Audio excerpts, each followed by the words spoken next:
Boom.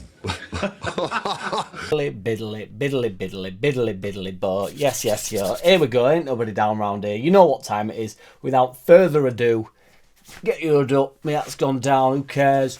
Rocking it out, rocking all over the world. You know what time it is. Get that badger in and on and over here. I had to move back to get his greatness in. We switch him up, we change him over, we get him comfortable up in his biatch. So, quick shit vid, nobody down round here, nobody do it how we does it, you know this by now. Sunderland drew yesterday to Plymouth, they scored in the last minute, tremendous stuff. I mean, to be fair with Sunderland, it's not as big a issue, is it, with Sunderland at the moment, but you know, the further the distance, the more satisfied in every single sense I am, the more gratified, the more gratification I get. And then Chris Wilder, the gift that never needs unwrapping, gets a hiding. He gets a spanking to Hull City. They're all saying Agent Joffe, Agent Geldarks, obviously plays for Hull now, doesn't he, for the rest of the season. But hopefully, hopefully can get something going on. Apparently, I didn't watch the game, but Joe did, and he said, Geldark were doing bits as well, which is, I'm all for that in the workplace. It's good stuff. But yeah, for them to get hiding, 3-0 is a beatdown, isn't it? That's like when we collapsed at the end of last season. We're at QPR where we got a total spanking to. So, that is delicious stuff. Wilder's interview was absolute top drawer as per, as you'd expect. He said maybe, it's got the better of us. I don't think he was necessarily on about pressure or all, but he was saying it's a game too far for us. He was saying things like that.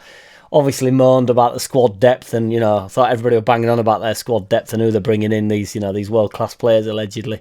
I mean, they do have a few injuries or whatever, and he's banging on that he's bringing all these players in, but, if it's a game too far for him, you'd never hear that stuff from my man, Facky Fucker, would you? You'd never say it like that.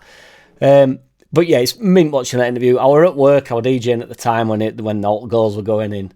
And I just thought, I can't wait to get on Twitter on my way home here and watch this guy's interview. I just knew he'd be belter, he'd be absolutely ace. But to be fair, he wasn't that mad about it, because I think he's got a bit of an I think he feels a little bit inferior this year. He said nice things about Facky Fucker when we played him at home, didn't he? Said we're best side and all this stuff. So he's been a bit of a weakling at the moment, but as it progresses, and as Burnley sort of hunt him down a little bit, maybe Sunderland hunt him down a little bit, he'll start to get a little bit more tetchy. If he's not in that top 2 slot, I tell you now he's going to start going. But it's a massive opportunity with them getting beat. But yeah, we're moaning about everything like he does. It's never his fault, is it, when they lose a game? It's never because somebody's better than Sheffield United. He's such a brilliantly, frustratingly, boring, angry man, isn't he? And I absolutely love it. I'm so here for it. I love it when he goes, Forshaw, Bamford. Lost the games is Christmas. Lost one games is Christmas. Fucking dickhead. I love it. So yeah, massive opportunity for us now on Monday, tomorrow night. I will be going live for that game, by the way. I will do a watch along. Do you know that Facky Fucker has never beat a Burnley side in the league? I think he beat them in the FA Cup once. There's 3 losses and 1 draw. He's only played them 4 times, obviously. One of the losses is the Solomon slip, which I'll talk about it briefly in a second.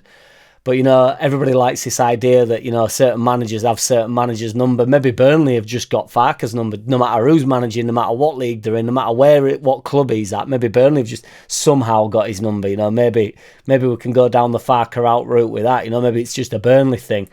But my man Solomon, obviously, the infamous slip, that was obviously early doors in his Leeds career, obviously, because it was towards the start of the season, wasn't it? Parker plays a little bit of boring football, really. They don't concede much, they don't particularly score much, they're not much of a goal threat. I'm hopeful that we can go in and have plenty of possession like we do. Nobody do it how we does it. They've apparently got a few out, a few missing. I'm not too sure that whether or not they're brand new injuries or not with Burnley, because as I say, I don't confess to watch every single championship game going, but they do. Just the reports I'm reading, there's about 6 of them out. Obviously we've still got Pascal out. I think he'll remain with Ampadu at centre back. It'd be interesting to see. It'll be Tanaka and Rothwell in middle, you would imagine, but it'd be interesting to see if he does a similar thing where, when going forward, with 30 minutes to go, whether Gruev gets his 30 minutes again. It'd be interesting to see how many minutes he's got in his legs, really. It might be the type of game where we might need Gruev in there, really, just to break it up a little bit and sort of take the sting out of the game, which Rothwell and Tanaka are more than capable of doing, but, it's a big one tomorrow. We can pull away. Obviously, we remain top regardless what happens now this weekend, but we do, when we had these opportunities last year, we was good at catching up, and then when we became top of the league, we struggled to push on. So this is an opportunity where everybody around us has slipped, Solomon slip, and then we have the opportunity to beat Burnley, which is obviously like them slipping up. So it really is a 6-pointer on everybody. This game's become massive. It feels massive. Rodon or Rondon, depending on who's commentating on the game, says that, he's just done an interview, quite a good interview, just saying that when you're winning, everything's happy around you, everybody's happy and all that stuff, which is obvious. And he said that the league's carnage without games and stuff, which obviously, it is. Solomon is loving Dan James, so I think this is actually, worth a mention, Stephen. I don't know who Stephen is, but is Angry Mad Gav, don't get on with Stephen. No, Stephen, I was speaking to Stephen then, wasn't I? So it was my voice. It was some, don't matter. I went too high pitched, the voice broke. Finally, balls have dropped, boys. Or have the boys sucked up if it goes? Have the balls sucked up if it goes high? High, low, you go high. Buy high. No, buy low, sell high.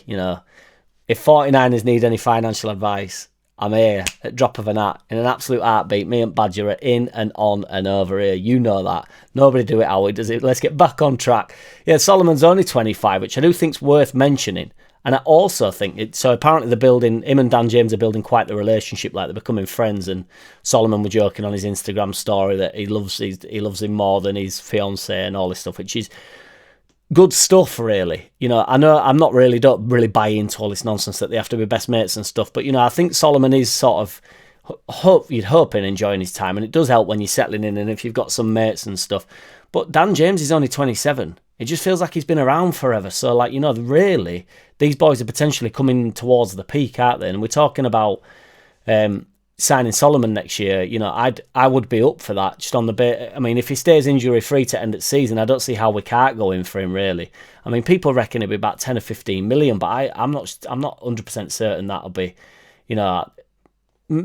possibly 15 million to be fair. But I mean, if you paid 20 million for him, again, me and the Badger financial experts, but 15 million, 20 million, I think it's a bargain for Solomon, really. We know he's of the Premier League standard. He's a Champions League player, really. Maybe not, the toppest of it, top end, but, are we going to sign anybody better than Solomon going up? And you know exactly what you've got with Solomon.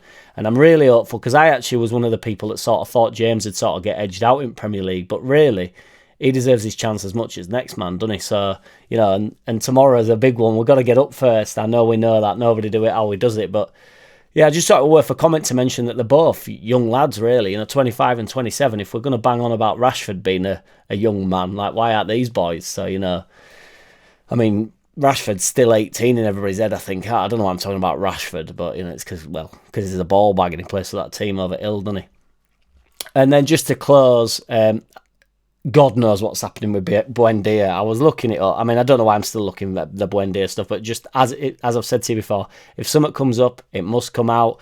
We're also linked to some Irish centre forward that plays for Brighton or something. I think De Zerbi's passed him on to us, or some wolf, whatever. He's got in touch with. All is loosely linked. I didn't even write his name down. But yeah, God knows what's happening with Buendia. I'll try to work it out. I don't know whether he's signed an extension at Aston Villa after all that. There's some reports that he's signing another extra 1-year extension.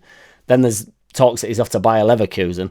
All I do know is he ain't coming here, is he, boys? But, see you all tomorrow for the live. I'll go live about half an hour before the game. The way they've been, the results they've had, 1 defeat in 13.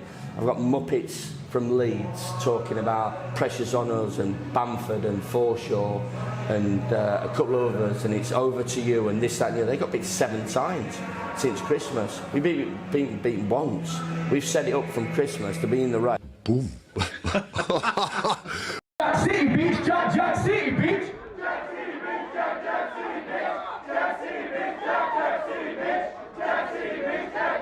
Hey! I don't wanna play no games. No, I don't wanna play no games. No, I don't wanna hear your promises. You do you and I'll do me. That's just the way it is. Don't wanna ever feel surprised. That's why I ask.